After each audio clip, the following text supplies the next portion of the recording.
Good memories, though. Number 29, what is your favorite gaming series? I would just say Pokemon, because I enjoyed all the games except for Ruby, Sapphire, and Emerald. I enjoyed them all, and I have played them all a lot. Bioshock. Question number 30 is, what two games make a great crossover? Both of us kind of had the same answer for this one as well. Pokemon and Skyrim. Yeah. Like, we know that that's been a mod that's been done, but it's not the same. It's not, like, I it's still not want, even good. I just want Pokemon for what it is, but in a really good quality graphic RPG, Like, open world If type. even if it had like, you know, like not Skyrim, Wind Waker-esque, you know, graphics, Yeah. where like it's like very cartoony, but you know you're still going through a world. We say Skyrim, but really what we mean is just like an open world, like 3D. Yeah, well, because I mean it's a, you know, two games crossing Yeah, over, so Skyrim. Skyrim. Skyrim-esque. Question number 31 is hardest game you've ever played. For me, it would be I Want to Be the Guy. Close second would be Super Meat Boy. But I Want to Be the Guy was just harder because it was made to kill you without any explanation of why. Trees would just shoot apples at you randomly at the very beginning of the game. It was hell. I've never played a rage game or a game that's meant to be really difficult, so I don't have an answer for that one. Question number 32 is, if you could change something about your favorite game or one of your favorite games, what would it be? And We why? have a shared answer for this one. Yeah. 'Cause he thought of a good one, and I can't think of one, so we're gonna share it. Yeah. Going back to the Pokemons yet again, we're just hitting big franchise games. Pokemon. Yeah. But yeah, Pokemon. I would want a nice mix of the handheld games and the two games that came out with the GameCube, which was Coliseum and Gale of Darkness. Because the GameCube ones had a really neat story going on, but the handheld ones had good gameplay itself. And if you could mix the two and give like the handheld games like a good, you know, plot behind it, as opposed to just here's Team Blank that does blank to the world, stop them before they blow up the world or make the world completely land or completely water or whatever. And then, okay, you did it. Yeah, you win. okay, you did it. Go catch all the Pokemon and then buy the next game or buy the next color. They're back again. Yeah. Oh no. Question number 33 is, if you could like take any character from a game for surviving a zombie apocalypse, which one would you choose and why? As your partner. Yes, as your partner. For me, I would go with Keelik from the Soul Calibur series, because that guy could kick some ass with a bow staff, and he also was a cool, nice guy. He had morals and stuff, whereas like most other people from games that, you know, do a lot of beat 'em ups would care a lot more about themselves than like me. So they'd go and beat up everybody, and then I'd have to remain useful forever, so they don't beat me up for food. I would pick Cole from Gears because he's big. And he runs on whole grain. Coltrane runs on whole grain. Yep. Question number 34 is, do you prefer playing as guy characters or girl characters, male or female? For me, it doesn't really matter, but usually when I'm playing games, I tend to make the character look as much as me as possible, so I would default to guy, but I mean, it doesn't really matter to me. You know, the Metroid games, playing as Samus Aran, you know, a hot babe, love those games, really fun. Magical Diaries, playing as a girl, really fun. No preference. Yeah, whatever the game gives me, I'm good with. Like, if default is a dude, fine. If default is a girl, fine. But if I'm given the choice, I always go with girl. Just because I want it to look the most like me. Number 35, who is your favorite villain? I went with the Dark Brotherhood. They themselves, it was just neat, you know, like evil assassins, kind of like enigmatic. You had to like kill someone before even joining them, with like no even knowledge of if you'll get to join them or not. And also, I actually liked Blaze from Mortal Kombat. I forget which one he pops up in, if it's Deadly Alliance, Armageddon, I don't know. I think it might be Armageddon. But yeah, I liked Blaze because he was like a bad guy, but he wasn't a bad guy. He was just kind of there to test people to see who deserved the almighty power of the gods.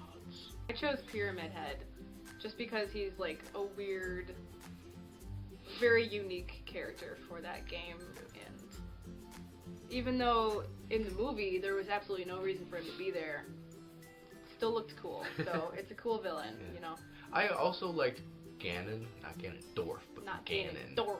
Yeah, Ganon. His little appearance at the end of Twilight Princess, just because he looked really cool. Number 36. Who is your least favorite character of all time? I'm gonna go with a classic hated character, Navi from the Legend of Zelda series. Hey! Too much. Listen! Too much. Well, I hate Pikachu, but it's not like my You're- most hated of you're all gonna- time. You're gonna have to explain why you hate Pikachu. I don't know why I hate Pikachu, I just do. I just hate him. I don't know, he's doofy. Maybe there'll be a little comment war as to, you know, Do you why hate Pikachu's Pikachu? good. Yeah, I want to know if people hate Pikachu. Comment down below. Do you hate Pikachu? Who's your favorite Pokemon? Who's your least favorite Pokemon? Do it. Question number 37. Who is your favorite protagonist? Link. Samus. Question number 38. What character do you have a crush on? Link. Samus. Question 39. What game has the best soundtrack or music? Or, Link. Just kidding. Zelda. Samus. Metroid. It's really hard for me to pick that. Like, I think Zelda. I'm not a music buff, but I really, really enjoy music. I play a lot of music and stuff, so like I pay attention to a lot of those soundtracks. So I'll mention one that a lot of people might not know. Chrono Trigger. It was a really fun game and it had a really nice soundtrack for like that time period. We were listening to it earlier. It's good. I've never played that, but it's good. Yeah. And you showed me Shadow of the Colossus music. Yeah, and Shadow of the that was Colossus pretty cool music too. is also pretty good. That's another one.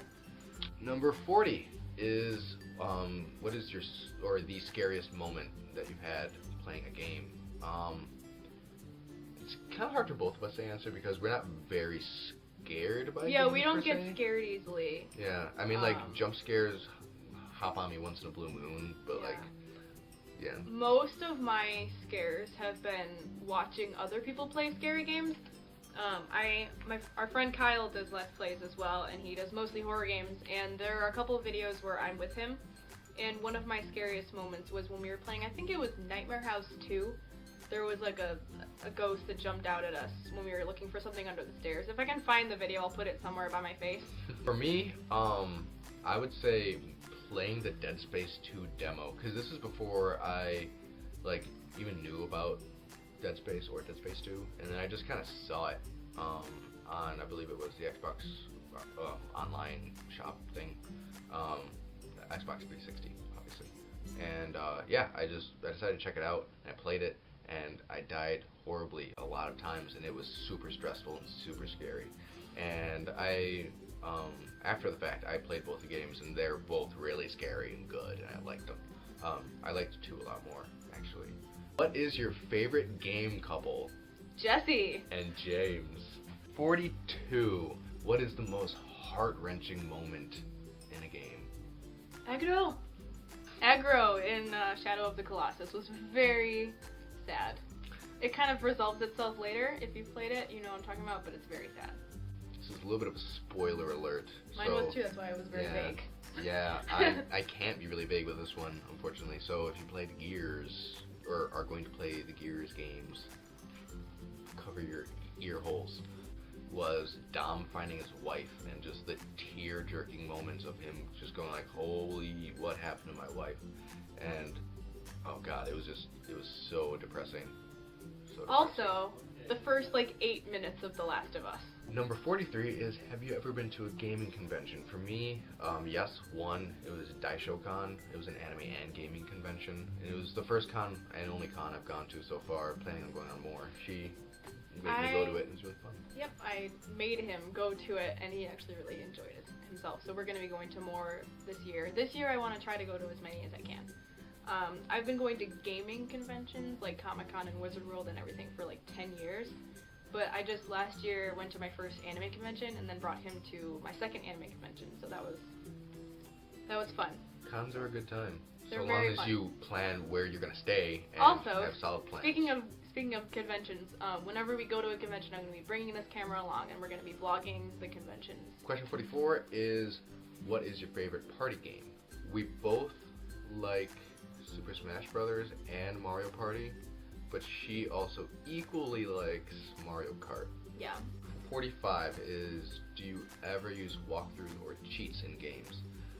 For me, I only use walkthroughs when I want to 100% a game and I like can't do it on my own. Like if I'm trying to find like a flag in Assassin's Creed or intel in the Call of Duties or something, just like little tiny things like that. But I always beat the game first. And I never used cheats. I've used cheats in the past, like in Grand Theft Auto, to just give me money to try to get as many stars with friends.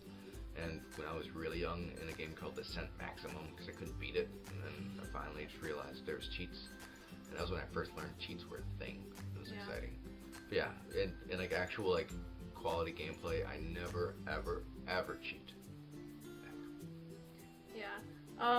I use a walkthrough if I'm really stuck and can't move forward, because I don't like to get really frustrated and try to figure it out for days. I can go for hours, but if I go for days, it's a problem for me. So I'll check a walkthrough, but then I won't look any farther. I'll only check that and then click out of it as fast as I can, because I like to try to figure it out myself. But I use cheats on games like The Sims just to give me a bunch of money, just because what it gives you at the beginning, if you're trying to build a really cool house, you don't have enough money to put all the furniture in there, and so it's just frustrating to me. And like I really like those games. Like when I play The Sims, I only play it to build the house and then I quit, and then that's it. So I just I just do the money cheat, and He just uses it as an interior decoration. I like to do interior design. I just use the money for that, and that's it.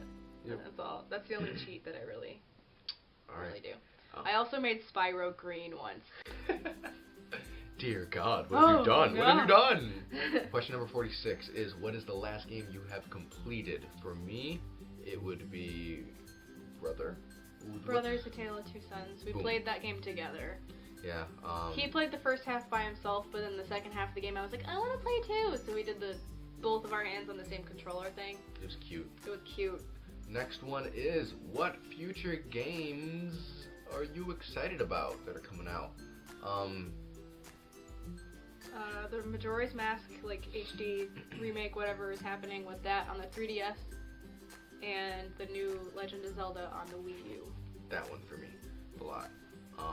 We're gonna buy a Wii U just to have that game. It's gonna happen. Here is the hefty question. Number 48, your top 10 favorite games of all time, and why? My list starts off with the Banjos, just the first two on the N64. I didn't like the remake, Nuts and Bolts, or the other one. It had a little bit of like puzzly kind of things, and it was a little bit difficult for a kid to play, but it was still pretty straightforward with the puzzles themselves, and it was just a really like fun, lighthearted kind of game. Next up is Mortal Kombat. I had a lot of fun playing it as a kid, and it was like a big part of my life. Next up is Super Mario 64. It had a lot of like good art in terms of like the creativity for all the different worlds and stuff. And that game probably sparked my perfectionist, like completionist kind of like mentality. Yeah, I had a lot of fun with that one. And on the same note, Zelda Ocarina of Time is also on the list. A lot of nostalgia with that. And I also really liked the fact that you can just whip out the Ocarina at any point in time and just play it. Loved Skyrim. It's a good, expansive game. Pokemon Y is the next one on the list because it's the best out of the Pokemons, and I wanted to only pick one Pokemon. Yeah, it has the most Pokemon, even though I don't like the new Pokemon. And I really like how they made the multiplayer a lot more accessible.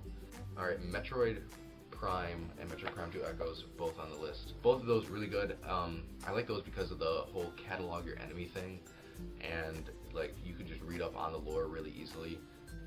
So good. Final Fantasy Tactics Advanced, probably my favorite like turn-based like relaxy game. And it had a lot of playability or replay value because you could spend like 100 hours beating it and going like as far as you can, and then once you restarted it, like you're back at the beginning again and you relive like the plot line that you kind of forgot about after you beat the game. So yeah, I don't know, I just really like that game. I played it a lot, as mentioned before. And the final game is Super Smash Bros. Melee specifically, because I recently got into, like, within the past year, I entered the competitive scene for Super Smash Bros. Melee. Had a lot of fun with that, still having a lot of fun with it. We'll probably go and play it a little bit tonight. I like how the mechanics in it are, like, it's very fluid, and you basically make the character work the way you want them to, as opposed to, you know, rigid combos and stuff like that. Onto my list on my pink piece of paper. I don't really have much of a why for all of them as he does, but I'll try to give a why. Alright, in no specific order. Number 1, Zelda Wind Waker. The Wind Waker. It's just my favorite Zelda game, and I had a lot of fun playing it. I think I played it 2 or 3 times. Number 2 is, I couldn't decide, so he let me have both of them. I like Pokemon Crystal and Pokemon Y. Pokemon Crystal I thought was the best of, like, the older ones. It had a pretty good story, and you got to play a girl, which I liked. I played a girl with blue hair, which is kind of my go-to whenever I get to play someone. I play a girl with blue hair. And Pokemon Y, for the same reason he said Pokemon Y. It's just, I like the newer stuff. I don't care about the newer Pokemon, I just like the new mechanics and everything. Bioshock 2, because he made me pick a specific Bioshock, and it's the best one, but I like the series as a whole, but if I had to pick, it's 2. Alright, Rainbow Six Lockdown, I played with my dad a lot growing up. I played that a lot with my dad, and it just reminds me of him, so I like it. And I like all of the Rainbow games because of that, even though, like, the newer ones are kind of bad. Machinarium, it's a flash game, it's a point and click, and I like it just because it has interesting puzzles and interesting story, and the characters are cute, and the music is good, so there's that. I'm gonna play it soon. You're gonna play it soon. Number whatever is next, Shadow of the Colossus. Actually, Shadow of the Colossus, World of Warcraft, and Dragon Age Origins are all pretty much the same reason. I like games set in that kind of world. I like using an arrow. There's that. And I thought, like, each boss was very unique, and, like, having to figure out how to kill each boss was very interesting. Yeah, I've never played it, but a lot of what I heard was, like, the bosses were really cool. They're very interesting. They're very weird. Yeah. They have, like, Zelda-esque, like, ways to kill them, and you have to figure it out with absolutely no hints. Neat. Yeah, it's very fun. Next is Kingdom Hearts. That's just self-explanatory. It's a good game. And then last but not least is Tetris, just because I couldn't think of a 10th, and that's, like, one of the best games ever. Just, I think everyone can agree that Tetris is a good game. It has stood up against the rage of time. Yeah. I hate the newer versions of it, though. I like classic Tetris. Question 49 is, if you had to play one game for the rest of your life, which would it be and why? For me, I would probably go with Minecraft, and it's kind of like a lame duck answer, but it's just because, like, you can do a lot of different things within that game, and it takes a long time for you to get bored, and then when you finally burn yourself out of the game, you wait a couple months, and then you hop back on, and then it will last you another, long time. And I really like messing with the redstone and making, logic gates and stuff, so it keeps me busy for a long while. I have pretty much the same answer as him, except for not Minecraft. I would play Don't Starve. Just like that it's random, and you can play it for 500 days, you can play it for 2 days, and then, like, if you get bored, you can just take a break and then go back to it later, and it's fun again. Each character in the game has, like, different things about them, so yeah. every character that you play is, like, a different game. Librarian stinks. Boo, Librarian stinks. Boo, Librarian. You're gonna see some Don't Starve from us pretty soon. It's gonna be fun. Hopefully. I play the robot. He does not like the rain. I play Willow. She doesn't like the rain because she likes fire. What are your other nerdisms? I have played saxophone for 10 plus years. I have been teaching myself piano on and off for many years. I've tried to play the drums. That was horrible. I can't play the drums. I got an ocarina at Daishokan, and I've been messing around with that a little bit. I can play the recorder, I can play the clarinet, etc., etc., etc., and guitar. So I really like music. I listen to it a lot-ish. I don't know. I listen to the same stuff a lot, but I love playing it, and I'm kind of a nerd about it. And finally, just like classic school nerd is me. I read up on math sometimes because I love math. For fun. For fun. He has a math textbook from a class he didn't take because he thinks it's fun to read. Yeah. Mhm. But this book is wimpy. But then he it's a also wimpy has book. one of these Yeah. for fun. This is physics for scientists and engineers, and I'm trying to get through that. Yep. Yeah, so I'm a nerd. Yeah, I like learning about that stuff, and I don't know, I just like knowing how the world works, seeing patterns, and I like keeping my brain going. My other Nerdisms, cosplay, if you count that. My other ones, I'm going to read you my Twitter bio because it explains it perfectly. The Last Airbender, Lord of the Rings, Star Trek, Stephen King, Tim Burton, Wizard of Oz, World of Warcraft, which is also a game, Batman, and Studio Ghibli. So that is our giant 50 questions tag. If you have any other questions that weren't in this tag, which I don't know if you could possibly come up with any more because it was a lot. We couldn't. Put them in the comments and we will reply to them. We'll clickety-clack them at you. Also, I would like to tag our friend Kyle, Squishy the Titan, to do this tag on his channel, so everyone should go check him out when that happens. Yeah. He's a cool guy. Cool guy. Cool guy. It's a cool guy. Cool guy. Cool guy. You'll see some videos of what game are we gonna do first? Yeah. I'm not sure what order we're gonna upload them in, but we're gonna be recording some Don't Starve, a surprise visual novel, and some Plague Inc. Evolved. So those will be going up sometime soon. All right. Well, All right. see ya. Later.